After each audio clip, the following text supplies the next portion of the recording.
Okay, the metaverse. Now this is a bit of a crazy one because I go around the world, I deal mostly with very senior executives, and they ask me these types of questions. You know, I'm big on the metaverse, so they ask me, well hang on, Bart. It sounds pretty cool, but probably way too expensive for us, and quite frankly, we wouldn't have any idea where to start. That's just one of those passing fads. It's for young kids that want to sit there and look cool playing games. Or our product industry has no use for the metaverse. You know, it just isn't right for us. And I have to tell you, I sit back and chuckle a little bit because what I know is the tsunami coming is something of great importance to all of us and to CRM, I might add. So a couple of observations. If you can understand the behavior of people that are on the metaverse, and you can put that as another pedal in your customer profile. For those that know my writing, a profile for me is a flower, a daisy. You put the customer in the center of it and you have petals of information about that customer. The traditional petal sales, you know, the sales we've done to them, production, what we've sold to them, their financial status, when they complain, whether they marketed, they came to our marketing forums, what competition they use.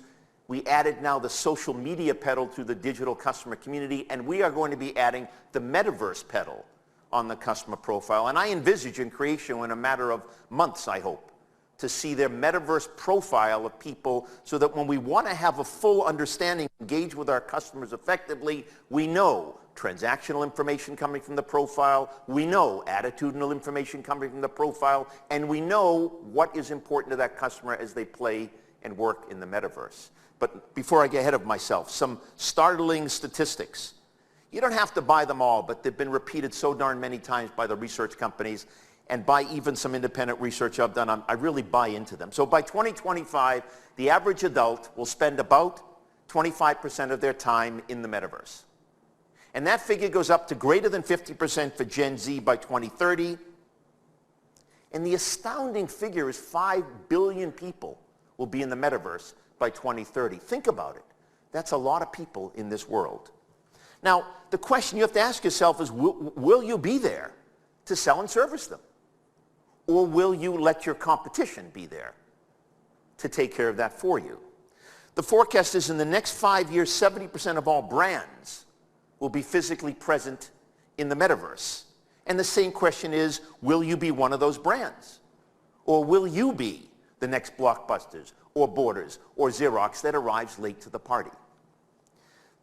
I read an article last night on Silicon Valley. They've invested $10 billion in VC, venture capital funding, in the metaverse this first quarter, or first 6 months now, I guess.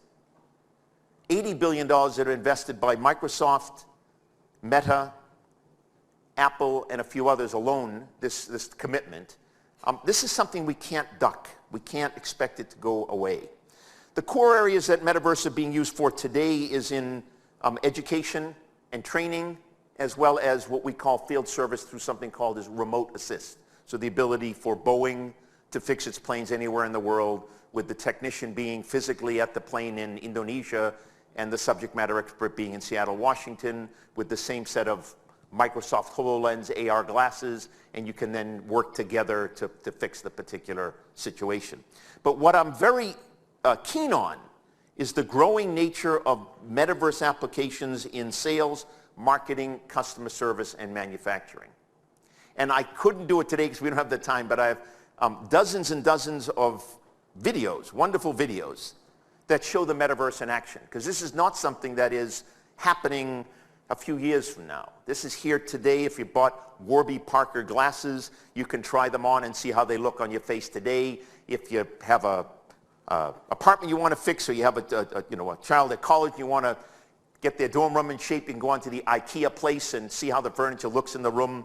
You can go to Lockheed Martin and look at how they take and use metaverse in their Orion spacecraft and how they market that to the US government. Or you can go, as I said, and use any of the remote assists to fix a problem anywhere in the world. That's all stuff today. And for those that are interested, I would encourage you to go to the Metaverse Resource Center. Tim Baharin, my distinguished colleague out in Silicon Valley, and myself created this about a year ago. We've got 122 case studies in it now. We've got dozens of articles, dozens of videos. This is something here today. And again, the linkage is if 5 billion people, some of which are going to be your customers, are in the metaverse, and you're working with them and you don't have the profile and the understanding of that customer, and that's not a part of your customer profile that sits in your CRM system, I can only say shame on you, because there's many new rooms in the Smithsonian Museum for companies that won't make this transition.